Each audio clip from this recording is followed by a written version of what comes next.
This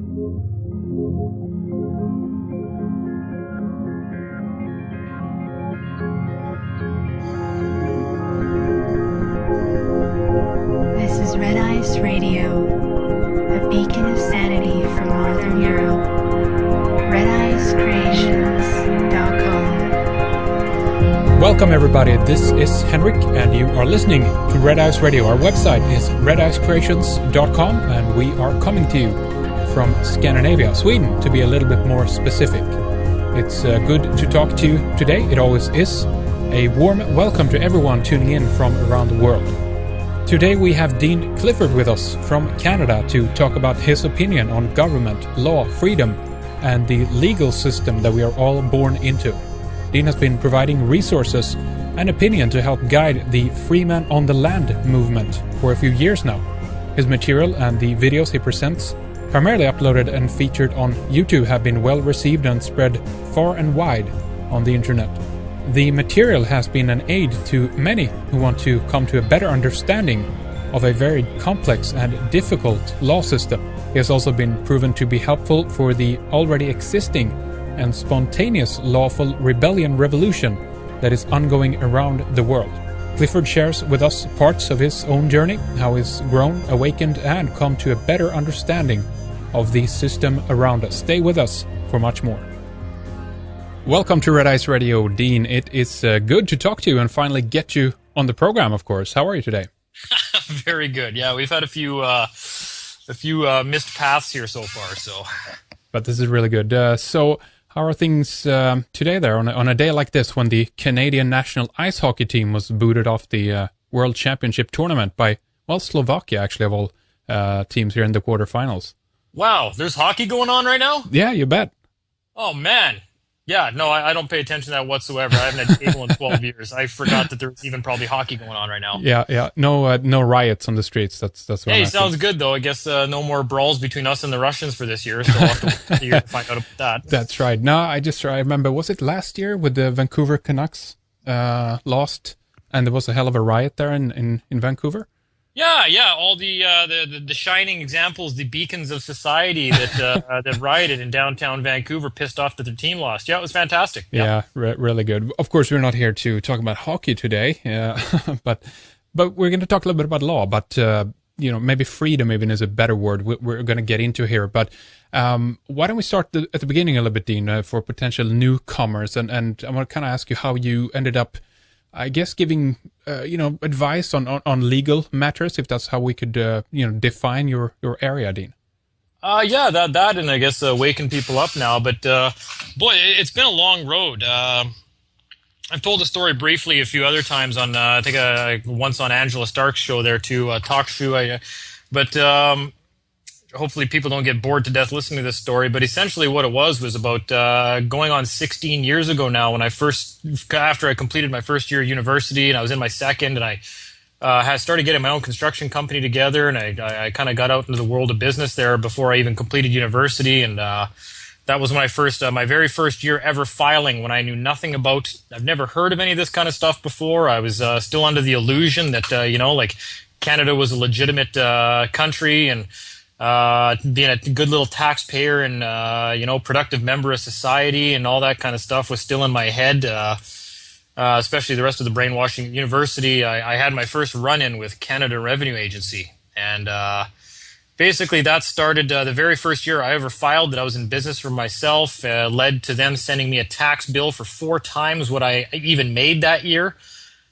Which led to a fight where they told me that they were just going to start leaning all my bank accounts and coming after me. And it was my responsibility to prove that I didn't owe the money that they said I owed. And that was my first clue that something was wrong with this system. Because I remember thinking, well, that's not even possible. How is it my responsibility to prove I don't owe the money that they say I owe? Shouldn't they have to prove I owe money? Mm-hmm. So I used to ask them that question, and I used to ask them to say, send me copies of all your paperwork to prove I owe this much money. And they'd get pissed off and they'd say, no, we don't have to send you anything. We're not required to do that. The burden's on you. And After a year or two of that, where they started attacking me like very badly, they froze bank accounts, they were shutting my company down, doing all sorts of bad things to me. I think they put liens on a property that I'd bought to fix up and sell, which meant I couldn't sell it. My money was tied up. They basically did their best to destroy my life. And I decided at that point in time that maybe I should start looking into what's going on here, because something wasn't right with all this. It kind of stunk, right? And that's, I think the internet was pretty new back then. And I remember I just got my first computer and I got onto a search engine, and I just was pissed off one day, and I typed into the little browser thing there, how does Canada Revenue Agency have the power that they have? I just threw that out there. And a website came up called detaxcanada.org, and I think it was Eldon Warman's website. And I just started reading a couple of pages into that, and then I remember, it said right on there, you're not the name on your birth certificate. That's a corporation. It's spelled in all capital letters. And sure enough, I looked into I got my wallet out, and I looked in, and I pulled my birth certificate out, and just went, "You gotta be fucking kidding me."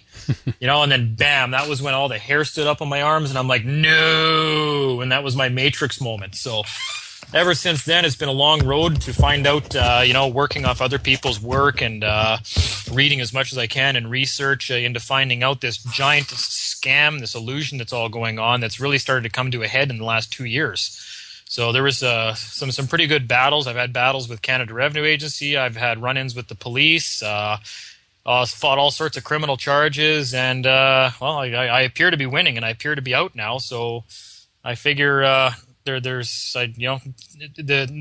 no point in the last 15 years did I start to understand this better than when I started teaching this to other people. And that was when I had to start thinking about this in terms that other people understand, which made me, rethink every angle of all the information I've collected over the last 12, 14 years. And that's when everything started coming together much better in my head. So that was kind of my start. It was income taxes. Right. Income taxes and the government basically just trying to destroy me. And I didn't think that that's what governments were supposed to do. You got that right. And so we have this kind of, I guess we can call it free man on the land movement or whatever. And we can, kind of get into it a little bit later if you want to. But the fact is you seem to have, from my perspective, broken through to a lot of people, with your particular perspective, with your particular angle. And you, as you said, you've sifted through a lot of this material. Is that primarily why that is, do you think? Or why is it that people are attracted to your videos and what you say, Dean? You know what? I've heard this from a good deal of people. I don't know what it is, but there's something about my logic and reasoning abilities that I'm able to sift through a lot of information and automatically sift out bullshit. I call it my built-in bullshit detector, right? And I'm just able to sift through, and I find my way right to the important stuff that makes sense. And I'm able to simplify that as much as possible. That was one of my big things when I was in university, is I like to break things down into its most simple terms. And that way you're able to see things and make sense of it a lot easier. And I think that's what people kind of like, because I've taken this and I've taken something that used to take years and years to learn all this nonsense, like it was coveted information that people had. They would only be released to you, after you've hung around for a couple of years and done your time and gone through courts and everything. And I basically just said, no, look, here it is, guys. This is it right here in 2 hours or less. And everybody understands it. And I explain it to some people that have been doing this for 10, 12 years, and I sit down with them for an hour and I talk about it, and they just go, oh my God, I get this now. And it's just by keeping it simple. Everybody wants to overcomplicate things unnecessarily. And I do the opposite of that. Every day I'm making things more simple. What I used to take 2 days to teach people, I could probably do in 2 hours now. Trim it all the time, right? So trim it, yeah. Trim it, get rid of the nonsense, get rid of the crap, get rid of all the beliefs that you're going to get rich doing this. That's the first thing I do to turn people away, is if you're trying here to get rich or to get free money or to try to pay off a mortgage or get access to billions of dollars in secret accounts, you're in the wrong place, because that's never going to happen. But if you want to know who you are and what freedom is, well, I can teach you that in 2 hours or less. So that's really what this is about. Yes, absolutely. It's actually, people call it the free man on the land movement, or and then a lot of people on the other side of the fence, like government and police, like to call us like an anarchist movement, or like we're trying to be lawless individuals. And the funny thing is that's the most That's the most amount of hypocrisy I've ever heard in my life, because all we keep teaching people is no, we need to return to law and order because we don't have any right now. People say, well, if everybody did what you guys are doing, we would have anarchy in the streets. And I tell people, no, we have anarchy right now. We need to go back to law and order. That's why everything sucks right now. There is no law. Everything is lawless right now. Cops break the law. Government break the law. Corporations break the law. Nobody follows anything. But the minute we try to speak up, we get smashed in the face with a sledgehammer. That's right. Right? That is anarchy. We have anarchy right now. We need to return to law and order. And that's what this movement is to try to restore law and order to society, because it's gone already. People want to know what anarchy looks like? Look around. We're there. I would tend to agree with that. Definitely, Dino.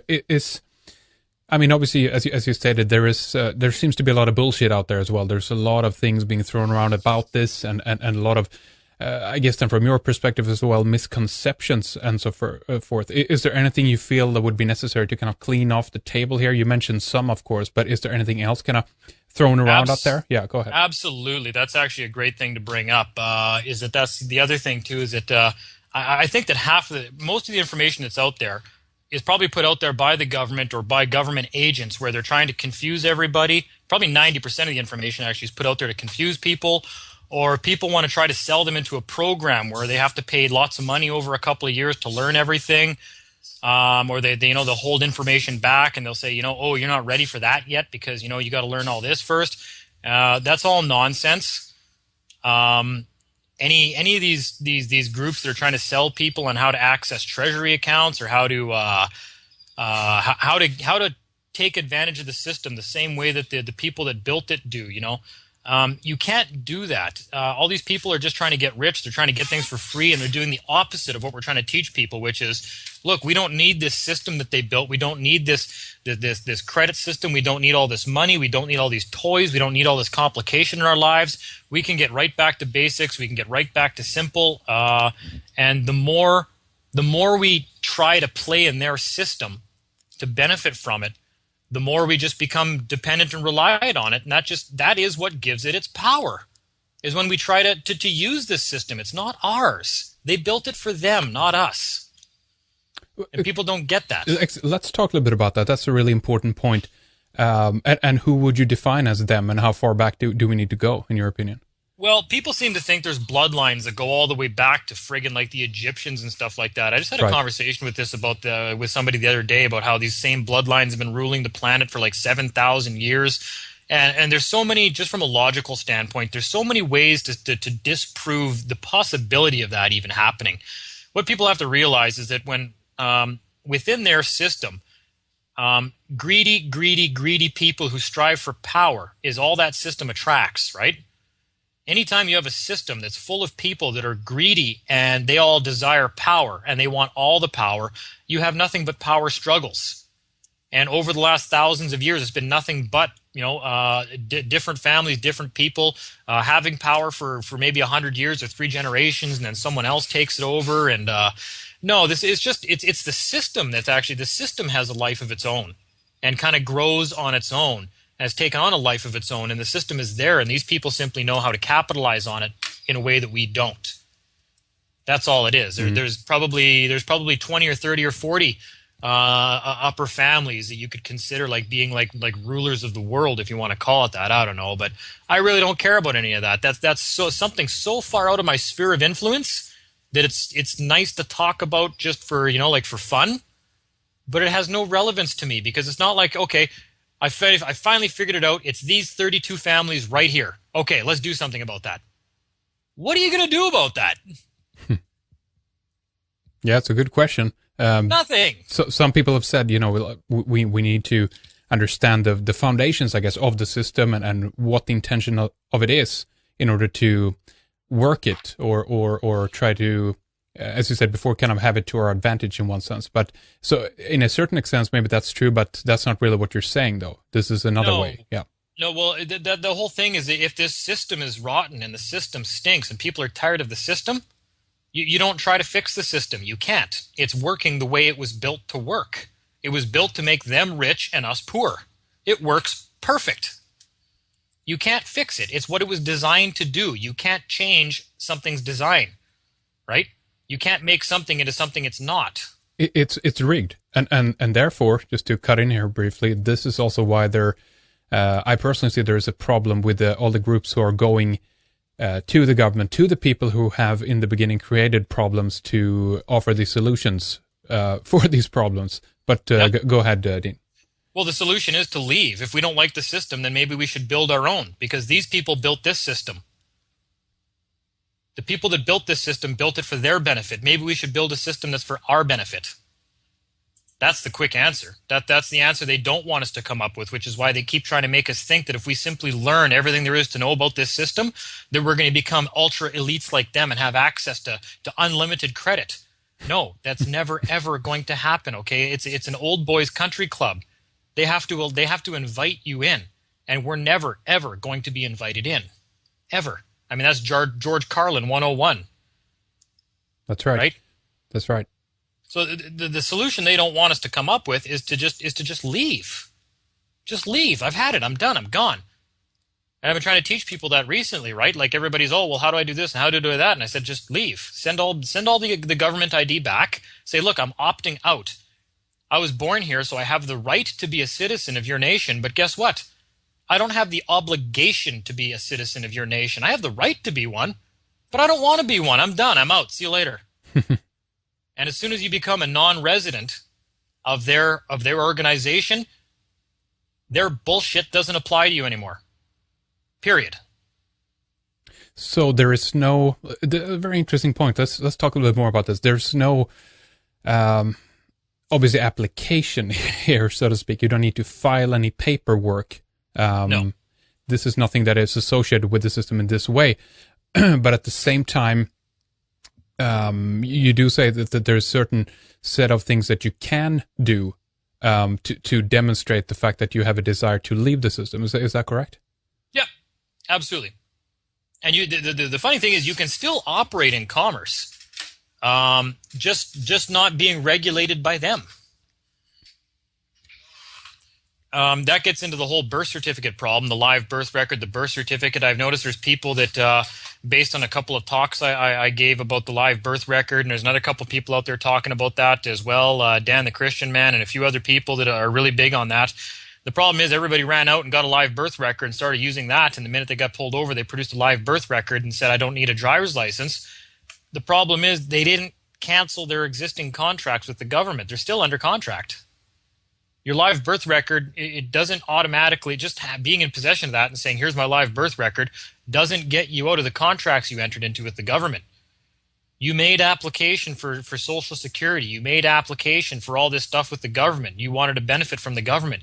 You have to cancel all that, or the contracts still apply. Or our parents did, in other words, correct? Well, yeah, but I mean, for me, I signed up and got my social insurance number when I was 14. Ah, okay, gotcha. And then I gave it up when I was 20 or 21. And that was, I love it. They had a news special here in Canada about 2 months ago or whatnot, where they were really slandering who they call the free men. I don't know. Apparently, we're all a group now called the Free Men. So they've now given us a name, and now they're promoting hatred against us. Mm-hmm. But and they had a 7-second clip of me on there, in one of my videos, where the only 7 seconds of everything that I've ever taught people, like honor, obeying the law, being a responsible individual. They took the 7 seconds where I said, "Hi, my name is blah blah blah, Dean Clifford, and I haven't filed taxes in 17 years." just to piss everybody off. Yeah, this guy's not filing taxes, and all you people have to. That's the only angle they ever take. They want people to be mad at me because I'm the one that doesn't have to pay, and they're too gutless to try to get out of the system, so they want to take it out on me instead. But so that was the clip they took. But 17 years now. That's the rest of the story I should have told earlier too. Is that I finally figured out. It started becoming apparent to me something was wrong when they used to show up at my house and they would be like, well, they were claiming I owed them $27,000 in income taxes, which was impossible because I think I only made $7,000 gross that year without expenses. That was how much I made in total that year. And I said, you know what? I said, they'd be like, well, you owe us this much money, but you haven't filed in 2 years. So why don't we get your new filings up to date? I said, you know what? No, I'm not filing until you guys fix that from 3 years ago. I don't owe you that money. I'm not filing anymore until you fix that year. And then all of a sudden, they didn't want to talk about that $27,000 anymore. They just became more interested in me filing the new years. And so I just became more adamant about that. I said, no, I got an idea. How about I never file ever again until you guys fix that year? I'm never filing ever again until you go back and you get rid of that $27,000 that you know I don't owe. And they were really mad about that. Like, you have to file all blah, blah, blah, blah, blah. And then for the next 2 years, it became nothing but them chasing me for these newest filings.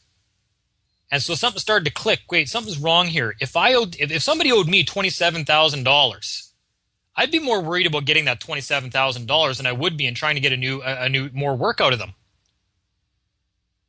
Right? As a contractor, like, hey, dude, I know you owe me $27,000, but hey, is there any more work I can do for you in the meantime? No, I wouldn't want to talk to that person until they paid me up to date for the previous stuff. So I started realizing, okay, something's wrong here. They're more worried about all these new filings than they are this money I owe them from years ago. So if they really want me to file that badly, that tells me that's what I should do, is never file ever again. So I never have. And then a couple of years after that, they had a specialist come out to my house there, and I sat down and he had a coffee in my living room, and he was asking me about the returns and said, I haven't filed in a number of years. And I got into a conversation with him, and I said, who hasn't filed? And he says, well, you haven't. I said, oh, am I required to file? He says, well, you're a taxpayer, aren't you? I said, I don't know, am I? Well, what do you mean? You don't know if you're a taxpayer or not? I said, no, why don't you tell me what a taxpayer is, and I'll tell you if I am one. He said, well, a taxpayer is a citizen. I said, oh, okay, well, am I one of those either? Well, are you trying to tell me you're not a citizen? I say, well, I don't know, am I? Why don't you tell me what a citizen is, and I'll tell you if I am one. Well, a citizen's a taxpayer. So he started that circular logic with me. A taxpayer is a citizen, and a citizen is a taxpayer. And I just started laughing, and I just said, look, dude, and he started the whole, you're required to give me all your receipts because we're going to audit you. And I said, well, I don't have any. I burn them every year now. And I thought he was going to fall off the couch when I said that. He said, no, you're supposed to keep all those. You're required to give them to me when I demand them from you. And I said, really, am I required to testify against myself? And that's when he sat back in the chair and he didn't want to talk to me anymore. But because I'd already been learning a bit now, right? And I knew that filing all those informations against myself was testifying against myself. So, and then I just said, look, dude, I said, you know what? Let me make this easy on you. I haven't acted in the capacity of a taxpayer for 5 years now. I'm never going to act in the capacity of a taxpayer ever again. I'm not a client of your organization. I don't want to be. Ever again. Don't contact me. I'm done. So, very interesting. You're obviously back then, your philosophy, I guess, was somewhat different than it is today, considering that you're talking about not even interacting with the system today on, working it on that level. So instead, almost, it's like they're suggesting, they built their own system. Why shouldn't, we or those who are interested in doing so build an alternative system so they can operate and work within that in a way? Is that the line you're going? Because what you're talking about now is obviously you're still in communication with the system of sorts, right? So what's your idea about this today? Well, I'm still up in the air, and for years now, I've attempted to work with them. They don't want to work with us. Okay, they only want one thing from us, and that's obedience. That's all they want from us. They don't want mutually beneficial relationships with us. They don't want to work with us. They don't want to build anything with us. They want compliance and obedience. That is it. Period. That's the only thing I've learned over the last 12 to 14 years of doing this now. Like when you go into court and you don't rise when a judge comes in because they're not really a judge in the first place, and they get so mad. How dare you not rise when I walk in the room? They'd rather throw you in jail because you didn't rise when they came in the room than because of any crime you might have actually committed. Interesting. Right? Yeah. That's not somebody that's interested in law. That's somebody that's interested in you complying with them and being obedient. You recognize my authority. You will be obedient, or I'll have these sheriffs beat obedience into you. Okay? It's outright tyranny is all it is. They're not interested in working with us. They're not interested in anything that we may have to offer in a productive capacity. So we're better off just leaving and building our own system at this point. That's the only way we're going to affect change. I would agree with that. I think that's absolutely correct. I've had that philosophy myself for quite a long time now. In the way that many people say, it's our system. It's our rights, etc. It's our even roads to that extent. It depends on what your viewpoint is when it comes to how much you've participated in the building of that, considering that you are then a tax paying if you are so. So I understand that philosophy and that point of view. But I mean, have you started thinking about how to start a system on the side, or even if it is a system? I guess, I mean, we could talk a little bit about that. If there is something, maybe it's more unstructured than that. This is nothing that entails paperwork, etc. This is just people operating freely, doing commerce with each other, right? Tell us a little bit about it.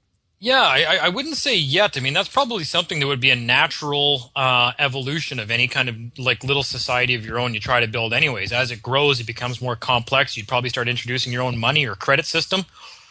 Based on merits and based on people's efforts and whatnot. We got all sorts of ideas and stuff we got floating around right now because there is something that we're building, and I think we're going to talk about that a little later on. We already discussed that briefly. And when I say leave their system, I mean you actually obviously can't like literally leave to the point where you have no interaction with these people whatsoever. We don't want that. Sorry to interrupt, but there's no, as far as I know, there's no physical place even on the earth anymore where you can actually go to opt out of the system, correct? I haven't found such a thing. Have you?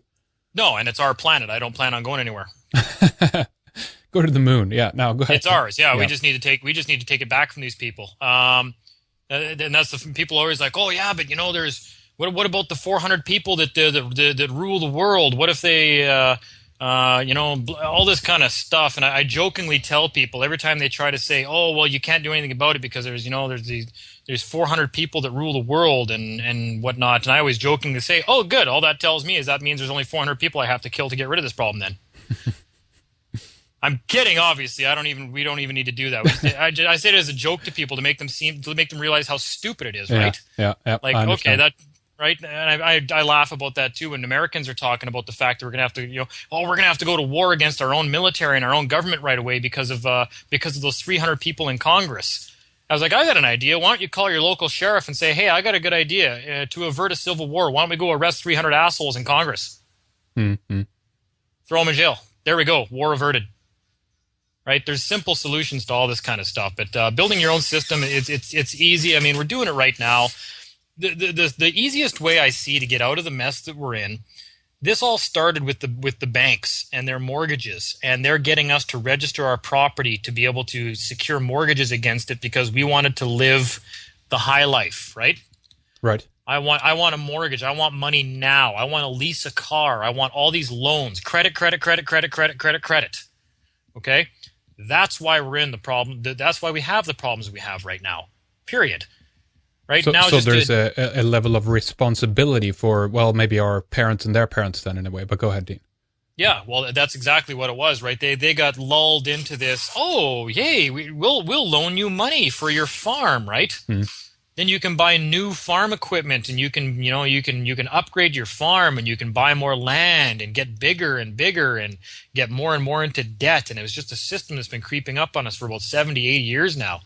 And the only way to get out of this that I can really see is to start taking banks out of the equation, and that is by slowly. It's probably going to happen slowly at first, but we're doing it already right now. Is buying back properties and farms cash, and getting rid of banks, and never ever taking out bank mortgages and buying old. You know what? I'm in construction. I buy older trucks, right?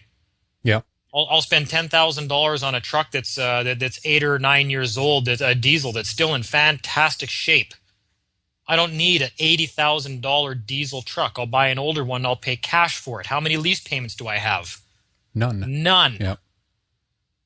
Okay, so that's pretty easy to do. We've started doing that now. This is getting into the solution stuff we're going to talk about later, I guess. But right. There definitely is an easy way to fight this back, and the best way is I always put things into simple stories. If you go to a house party that you don't like, and the owner of the house is being an asshole to you. But it's the only party in town, so everybody's there. Right, yeah. And he's treating everybody like shit. So everybody's there. They're all like, man, the owner of this house is such an asshole, but this is the only party in town, so we're willing to put up with it. Well, how fucking hard is it to go start another party somewhere then and just treat people decently? And are they not going to leave that party and go somewhere where they're going to be treated decently? If they knew there was an option, they probably would. There you go. If there was an option. So that's one of the things we're trying to build right now is we're trying to build something that's an actual viable option for people to go to now because they're tired of this house party. Mm. Yeah, we're tired of it. I totally agree. I get that. So things that are within our realm or on this level in the system right now, like credit unions, or there are some kind of new banks popping up here and there. There's a couple of options here in Sweden even that seem pretty good that are outside of the realm of interest based loans and such. But that is still within the system, though. What's your feeling about those kinds of things? That's still in their system. You're still paying interest. You're still paying mortgage. If you get a mortgage, you're still paying interest on your money, right? Yep. Everybody wants a brand new $700,000 house, the most exclusive developments, so they can keep up with the Jones. Oh yeah, look at my house. Ooh, look at our master bedroom. Ooh, look at the walk-in closet and ensuite bathroom that my wife has in this house that we're in debt for the next 100 years. That's not impressive. Are you kidding me? Bragging about how much you're in debt, but look at what we have. You have nothing, dude. You own nothing. You're in debt for the next 100 years. You owe money on your cars. You live paycheck to paycheck. It's just disgusting if people lived within their means. And that's what I loved about Winnipeg, where I live. Even up to 4 years ago, when I moved back here from Alberta in Canada, and I moved back to Winnipeg, where I grew up, I could still buy a house in the north end of Winnipeg for $60,000. So I did. So I bought a couple of houses in the north end of Winnipeg, and I've hung on to them, right? And then that's some of the stuff that we got going on right now is that I have people moving here from various parts of the country who are living in the houses that I bought cash, and they're working with me, and they're not paying rent, but I pay them a little bit less on the job site. So they're living for free. They're getting paid cash. We're building. I'm doing construction. We got a farm that's up and running. We're doing stuff right now. And you know what? If you could buy a house for $60,000 and all it needs is a little bit of work, $60,000 is not a lot of money compared to the $700,000 houses that are being built in most of the developments that people are buying. But and then you do a little bit of work to it, and then you got a house that you own cash, right? See, it's very interesting because this is obviously about circumvented in the right way, and also then choosing to wheel and deal, do commerce with people who are.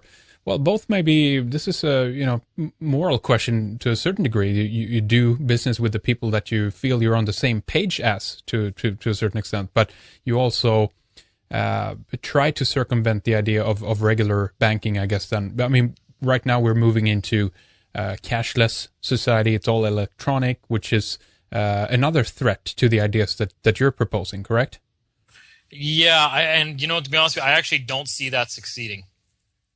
I can't see the cashless society coming in. Maybe that's the reason they're trying to tank the euro right now and bring in a whole cashless society afterwards. But you know what? There's even places in Canada where local communities have their own local currency.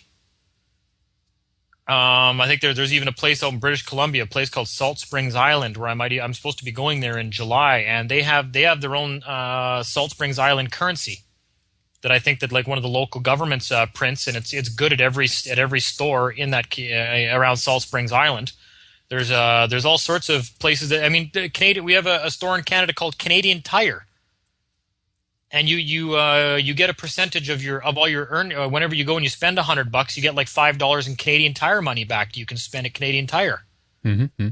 If they want to make this society cashless, they're just going to make their society that much more intolerable. And all we have to do is create something that's just a little bit better than what they got going on, and people are going to want to leave in droves and come do what we're doing. It's interesting. It's on an island. We had a similar example here in Sweden as well. That was also on an island where they had their own currency, developed it, and because it seems to be the frame, the reference how the mind works seems to indicate that it they can understand it on the level of an island, right? Because it's isolated, so you have a micro version of it. But the fact is that obviously is applicable all over the world if we wanted to. If you wanted it to be, exactly. As soon as, I mean, that's all a nation is a group of people that come together and agree to be governed in a certain manner, right? Yep. So if all those people agree that this is what they're going to use for currency, then that's what they're going to use for currency. We make our own money. We just have to we have to stop using, and when I mean use their system, we can use. I've had, I don't know how many arguments with people about, oh, the minute you use their money, their law applies to you. You know what? Even were that the case, I don't care. Okay, I'm going to use their cash because that's what people are paying me with. I'm going to take a check from somebody I do work for. I'm going to cash it at a bank for my company, and I'm going to take the cash out, and I'm going to spend it. I don't care about this whole belief that, oh, well, it's their money, and the minute you use it, all their laws apply to you. Okay, that's horseshit. Is there anything written, I guess, about that? That's what we have to go to. My answer to that is prove it. Yeah. You take me to court and you say, oh, our statutes apply to you because you used our money. Good. You just fucking take me to court and you say that on the public record, because at least now I know. If you want to admit to that, do it. But they'll never admit to that, which means that they can't ever enforce that. Good luck. What that also means then, Dean, is that it's built on uncertainty and also interpretation. Most of all, it means that in certain cases, if you can get the party to agree to a certain outcome legally, then and if that goes ahead, then from their perspective, fine, that's the way it is. In other words, if somebody agrees to recognize that they have more power over you and hence then make payments to them for whatever reason or for whatever thing that they've pushed on us, then from their perspective, fine. They probably agree with that. That's okay. But if you, as you say, try to make them define the words and define the terms and define, what they actually want to do, it becomes more vague, it seems like. Would you say that's correct? Absolutely, and that's where the strong point comes in. I mean, a lot of the arguments people are starting to make in the courts now, and that's what's making them nervous now, to the point where they're just actually, they're not even following their own laws anymore. They can't, because too many people are going to court now, and they're demanding to know by what authority statutes apply to them. And the only way that they can prove that statutes apply to them and all this bullshit applies to them is if they were to produce the social insurance number or the social services, like when you apply for a social insurance number or a social security number. The only possible document they could produce to prove that you granted authority to them over you is to produce that contract where you applied for that social security number. That's the only thing they could produce. If they ever walked into court and say, yep, here, you granted power of attorney to us because you filled out the social insurance number application form, that would be the last time anybody ever filled one of those out.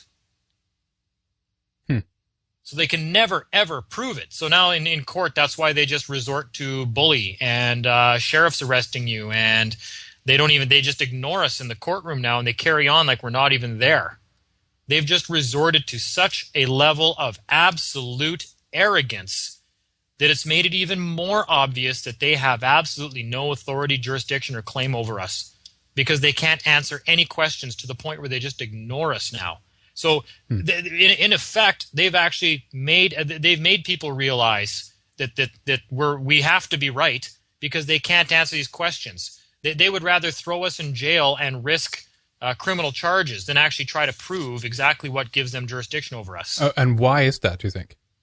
Yeah, that's exactly why. Because if they actually pulled out a document and said, this is why we have jurisdiction over you, it's the application for the social security number, they'd give it away, right? That's it. It's over. It's done. That's the last time anybody ever filled one of those bastards out. So they have to hide that. They have to conceal it. And that's just fraudulent right there, right from the get-go. So they're exposing themselves with their own arrogance. Very good. That's right? Really good. That also means, again, we're back to that position that you can just kind of take a few steps back and just let the absurdities of the system, present itself, if you will. Absolutely. They're their own greatest enemy. right? We used to be our own greatest enemy to ourselves by remaining ignorant, but now that we're not ignorant anymore and we're asking the right questions, and they have to resort to screaming and yelling and jumping around like monkeys in the courtroom and, screeching like a chimpanzee fighting over a banana. That's what their courtrooms are like now. I've seen it. I can't believe it. We're now the calm ones laughing at them while they screech like orangutans. It's pathetic. It's like, are you guys kidding me? You actually consider this to be a court? You guys are pathetic. Like, they look stupid. I have secondhand embarrassment for these people now half the time when I'm in there. And it really made me, that's what really made me wake up and just go, you know what, this is futile. These people are actually just infants is what they are. They scream when they don't get their way. Well, it's a big charade. Just check out their costumes, at least in the majority of countries, right? Yeah, that's all it is. It's really it's falling apart, and it's becoming more obvious the more ridiculous they get to try to hang on to this perceived power they have. Mm-hmm. The more pathetic they look, and the more people are waking up going, yeah, you know what? You're right. These people are douchebags. Is it irrelevant in what country we are, would you say? I mean, you're obviously under common law jurisdiction, Canadian, law, etc. But does it matter? No, it doesn't. I don't even like the word common law, right? We're talking about an inherent rights, right? The right of a man, and like all men are man is created equal, and man is men and women. Period, right? We're mankind. That's where the word man comes from. So if man was created equal, nobody has authority over another man. Period. That's not a common law thing. That's basically just a generally accepted fundamental right. Nobody has authority over another, so no government has authority over anybody, right? Government's a creation of man. How could it have authority over us unless we consent to be governed by it? And that's the big thing is the whole consent part. Mm-hmm, yeah. Right? We just said about 10 minutes ago that any nation, any system is just a group of people that come together and consent to be governed in a certain manner. Well, that's what it is. It's consent, and we can remove our consent anytime we want to. And again, that is nothing that entails filing something, correct? It's nice to send them a notice, yeah. And why would you want to do that? Just to send them notice that says, hey, it's been a blast. I just realized you guys are a bunch of cowards and a bunch of scumbags and parasites who live off my labor and do nothing but abuse my rights. So I think I'm just going to leave. Have a nice life. P.S. Go get a job. Go produce something and quit living off us. Send them a notice. And just tell them and say, if you're claiming that I cannot leave and become a non-resident of your organization, get back to me within 21 days and you send me a lawful reason as to why I cannot become a non-resident of your nation. All right? And here's the interesting thing about all this, actually. It's funny how this stuff all comes together usually for a reason. There definitely is a greater consciousness at work here. And then people are always like, oh, well, if you don't want to be a member of our society, then, leave Canada. I said, yeah, I have left Canada. What makes you think Canada is this landmass? Yeah, well, exactly. Good point. It's not. I was born here. I have the right to be here. You can't make me leave because I live here. I exist here. I was born here. And if I choose to not be a member of your society, I don't have to be, and I can still live here, and you can't stop me. You can't stop me from leaving. You can't stop me from coming back. I mean, these are all in the Universal Declaration of Human Rights. You can't be prevented from leaving a country, and you can't be prevented from coming back to it. Now, can they ever define that, do you think? Because we're in the realm of fiction, right? When they say this is, let's talk about Canada since you're there. They say, This is Canada, this is the territory, and they look at a map or something and draw it out with a pen. That's an imaginary line that they've drawn there. It doesn't actually exist out there in the real world.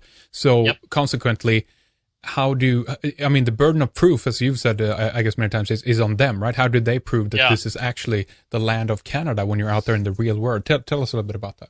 Well, another way to explain it, I always put things in different terms to help people explain it. Yeah, if you look on a map and they've got all of the landmass that we call Canada shaded in, and they say this is Canada, right? Okay, Well, let's look at a few other things. What is the sales territory of Coca-Cola Canada, Coca-Cola Corporation? If you were to look at a map of their sales territories, they would have a shaded in land area of Canada. Mm-hmm. How about the Monsanto Canada? Where do they do business? Shade in the sales territory for Monsanto Canada. You'd probably come up with a map that looks just like the government of Canada, right? Right. It's just another corporation, and that is their sales territory. That is it. That's all that map shows. For instance, people were like, oh, yeah, well, with property taxes, a couple of my houses that are inside the city of Winnipeg. Well, yeah, but you're inside the city of Winnipeg's city limits. Okay? And if you look on a map, yep, this is what the city of Winnipeg says is where their jurisdiction is, right? That's just jurisdiction. Just because my house is physically located inside where they've drawn a line, does that mean that if Coca-Cola showed me a map of one of their sales territories that's all of Winnipeg and says, oh, look, your house is inside our sales territory, I guess, does Coca-Cola corporate rules and regulations apply to my house because I'm inside one of their sales territories? No, that's just where they do business. If I do business with them, if I'm a resident of their organization, which means if I hold office with Coca-Cola, that's all this is. It's the same thing. And that's how easy this stuff is to attack. Yeah, I may live here, but exactly how does that force me to be a resident of your organization? I'm not. Fuck off. Is there any... Like, you can tell people that, eh? Like, that's... sorry, I hope you guys don't mind swearing on your program. No, it doesn't matter. That's fine. That's one of my things to fame there, is just telling people bluntly, just like it is. If you don't want to do business with somebody, you tell them to fuck off. Well, why not? Why? Yeah, that's your right. Your right is to not contract with people. That's a right you have. So when a city sends you a tax notice for property taxes, they're hoping you don't come back and say, whoa, excuse me, hey, hang on. When did I ever agree to become a resident of your city? And as far as you know, is there anything they can say at that point? Yes, when you're parents, etc. No. No, because they tried that with me, and they ended up staying proceedings in court against me on some bylaw violations and property taxes on one of my properties because I asked them just that question. I said, it's my understanding that this property, this particular property, is owned fee simple absolute, which means free of condition. I have no contract with you people. I don't want any of your services. I don't receive anything that I don't already pay for. Who are you? What is your standing? And what gives you the authority to send me a tax bill? They never got back to me. Instead, they just stayed proceedings in court. I could boil that whole thing that I sent a 2-page document. I could probably get that down to about 4 lines now. Mm-hmm. And they can never answer it. And they hope that you never ask that question. Because it's all presumed, right? Mm-hmm. They think, oh, well, you live in the city of Winnipeg. You're a resident of the city. Don't they always ask you that? Resident? I would guess so, yeah. Yeah, they always ask you if you're a resident of somewhere. Mm-hmm, mm-hmm. Right? Mm-hmm. Well, now that's the key word there. And you say, no, I'm a non-resident. I don't want your services. Interesting. So it's again, we're back to the words, and also what is being said is most important. Is there any distinction, in your opinion, between the spoken word and the written word? There's the whole, so it is written, so it shall be done. Mm-hmm. I would say that the written word is for greater clarity. So I am a bit of a fan of the written word if I want greater clarity with something, but you don't need to have anything in writing if you're going to go to court against any of these people. It can all be done verbally. It's not a problem, but I like written contact in advance, asking them very precise questions with the written language for greater clarity. Now, Dean, we're going to take a break here in a little bit. We're going to continue talking, especially more about some of the solutions, about some of the things that you guys are doing right now in the second hour. I think it's good to get into more detail about that. But there's a few other things we could just mention and talk about here before we wrap things up with the first hour. We had, for instance, Stefan Molyneux, also from up there in Canada, a while back with us, and we talked about some of these ideas as well when it comes to the need for government, I guess. There's a scare there for many people. They think they think what you suggested earlier, what the media has been trying to put out, anarchy, right? There's no police, no fire department, no help. Everything is falling apart. Is there any way you can, I guess, tackle some of these issues in terms of when you talk about your ideas, and maybe if people automatically go there with their line of thinking? Yeah. Why would there be no police or no fire department if we restored law and order? Wouldn't that just mean that the police respect the law and actually follow it instead of what they do right now, which they're immune from those laws and they don't follow them and they break them routinely? Why would there cease being police just because we return to law and order? We bring it back. Police are still going to be there, right? We still pay taxes on everything we buy. There's still 12% taxes on anything I purchase retail. I build houses, believe me. I just spent $1,000 today on some building materials and a couple things. I'll spend another $1,000 tomorrow, and I paid over $100 in taxes every time I spend $1,000. Mm-hmm. Why would there not be police anymore? We could do with a whole lot less government. We could get rid of 99% of the statutes and legislation on the books. It doesn't need to be there. We already know what our rights are.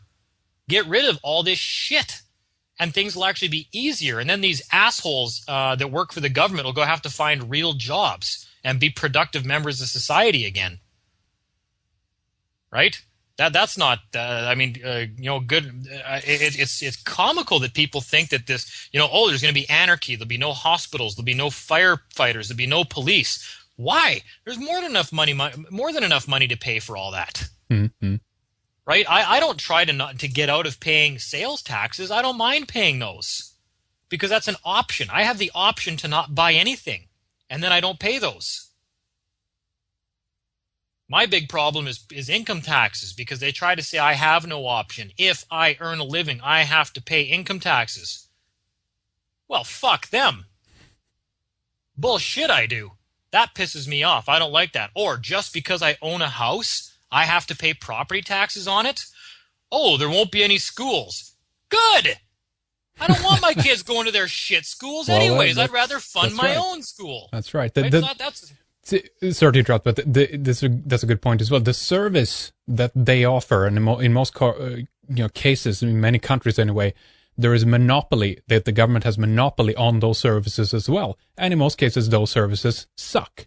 And there's no one else that can set up an alternative to that. But go ahead, Dean. Yeah. You know what? Great. If they have to fire all their police, guess what? I'll start up a new police force. We'll call them sheriffs. And I guarantee you I could get people that are a hell of a lot more responsible than the pieces of human garbage that they hire here locally. And I can say that. Darren was going to ask me, one of the guys living with me right now moved here to start working in the community. He asked me if I was going to bring up some of the stuff in the past that that the police and the government have done to me that would probably make most people that they wouldn't even believe half the stories I've got to tell you about what scumbags these people are, right? What moralless scumbags these people are. And what happens if there's no more police? Well, I'd say we'd be a whole lot better off to start with. Okay, number one. Oh no more random check stops where they pull me over and they say, "Oh, you don't have government permission to drive. We're going to steal your truck you just paid $20,000 cash for." Okay, that's happened to me twice now. Good, get rid of them. We could do a better job ourselves. And it's come down to that. That's exactly what you were just saying there, that the services that they have a monopoly on, that they do provide, we overpay for them, they're mismanaged, and they're shit. They hire the biggest incompetent assholes they can possibly find.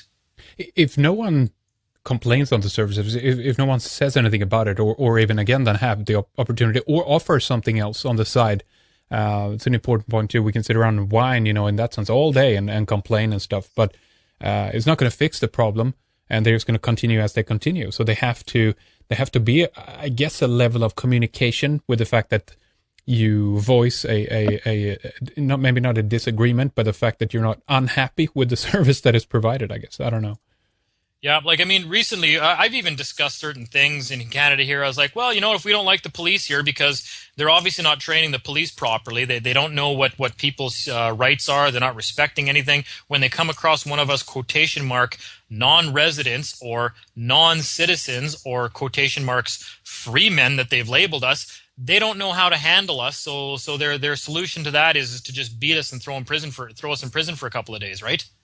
That happens. Mm-hmm. If they're incapable of teaching their police officers correctly, or maybe they're happy with the level of incompetence that their police display around here, I suggested that maybe I contact the Governor General of Canada, or even go on to Her Majesty Queen Elizabeth II right in England and say, look, I'm going to start my own police force because the people that you have hired, being Canada, to run this part of your realm, have become incompetent to a level where they just are incapable of running this country. So we're just going to start taking over the things that they should be doing because they can't do it.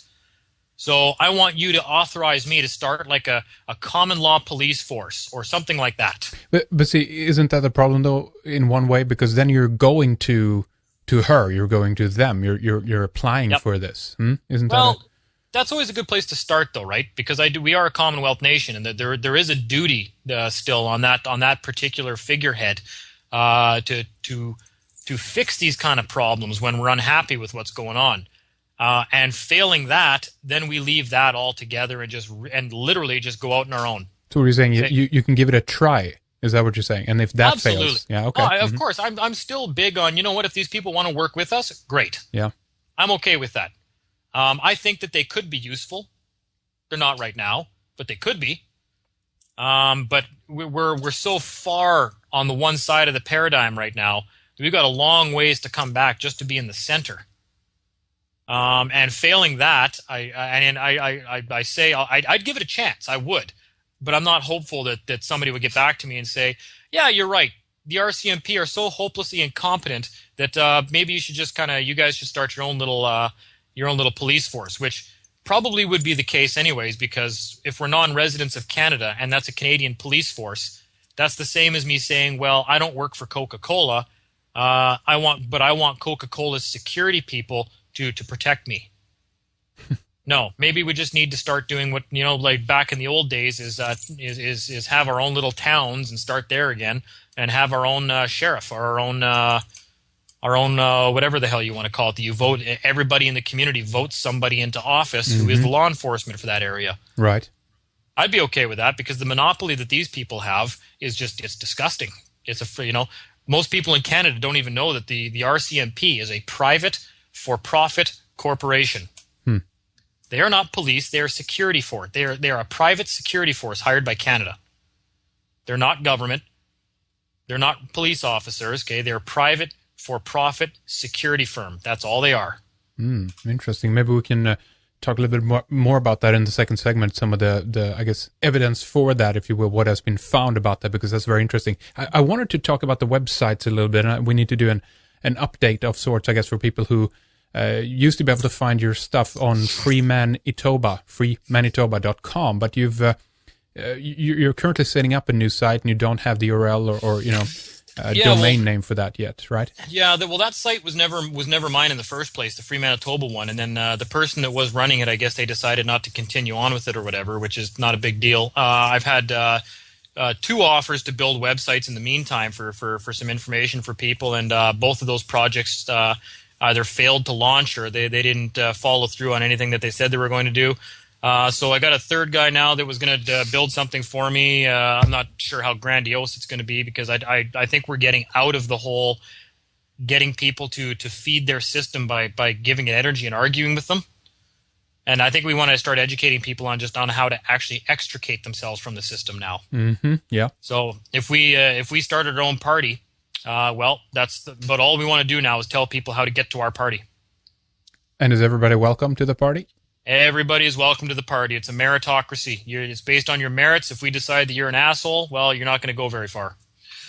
All right. Well, that's interesting. We need to talk a little bit more about that too. Where again, then, if there is a danger to end up in the same kind of rules and regulations and stuff like that with it. It's a very, very interesting thoughts, very interesting ideas that we're talking about here, and it's we're going to continue here in the next hour to do so. You have a YouTube channel up there, youtube.com/Free Manitoba, right? Is that your? Actually, that YouTube channel is somebody else's. I got a YouTube channel up there that I don't know if I use it very often, but it's actually just DCDOTCF, which is just Dean Christopher David of the Clifford family, right? It's an acronym. It's just DCDOTCF, and that's just my YouTube thing where I kind of watch videos and do everything. But no, I'm kind of almost getting less technological here as I go, where I'm actually on YouTube less, I'm on Skype less. Mm-hmm. Yeah. I'm back doing my construction work. We're back building things. We're back doing, a lot of the real stuff. And I have a couple of people that want to start running all the online stuff and getting the online part of the community together. And I think they're the ones that are going to do that. So I think for now, I sent you the info for Lee's website in the UK there, which is the T4TT.info. That's and right. I think any updates to do with what we're going to be doing would probably be posted on his site first. Okay, that's really good for people who want to find out more about this. Then T, then the number 4, and TT.info. T4TT.info. And obviously we're going to have that website up as well, and some of the other channels on YouTube that you mentioned, Dean, and stuff like that. A lot of good stuff out there. And again, obviously for people that haven't heard about your work before and who might be like, what the hell is this guy talking about? You can obviously go back to the basics, if you will, on some of these videos, because it's all there and it's really, laid out in terms of basic concepts that has to do with jurisdiction. It has to do with, legal person, trustee, beneficiary, director and administrator. It's really interesting stuff. So in that regard, we'll leave you for that for now here in the first hour, and then we'll continue with more in the second. So stay with us, Dean. We'll be right back with much more. A second hour with Dean Clifford is coming up. If you're a regular listener, you know what's going on here. You know that we have a members area filled with good stuff. Many of our second hours are featured there. If you're new to the program, head on over to our website, redicecreations.com. Click on subscribe. Get a hold of a membership and get full access to our archives. In the second hour, we are going to discuss the important aspect of not giving away any of our energy to the system around us. Dean argues that there is a spiritual component to how government and law really works.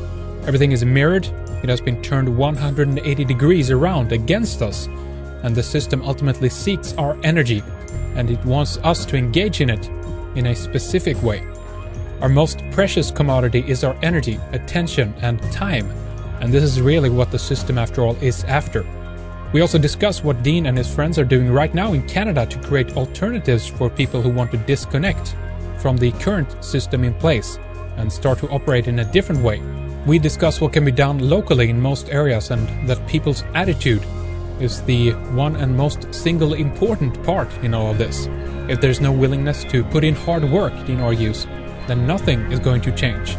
We discuss if, within a new system of sorts, there really is a need for guidelines. Are rules and regulations something that ultimately is unavoidable? Don't miss our second hour with Dean Clifford. Go to redicecreations.com to log in or sign up to hear more. Next on Red Ice Radio, you'll be able to hear John B. Wells from Coast to Coast AM, Neil Kramer on his new book, The Unfoldment. And after this, we have Peter Haldursson from Iceland on The Measure of the Cosmos. Nora Gedgaudas, Britt D. and Tom Secker, Richard Grove, Winter Lake, Alex Newman, Eric Karlström, Janice Barcelo, Drunvalo Melchizedek, Jordan Maxwell, and many more will be coming on the program. We hope to have you with us soon again. You're welcome to tune in at any time for more radio on exciting and important topics. But right now, we're going to continue with our second hour with Dean Clifford. Stay with us for more.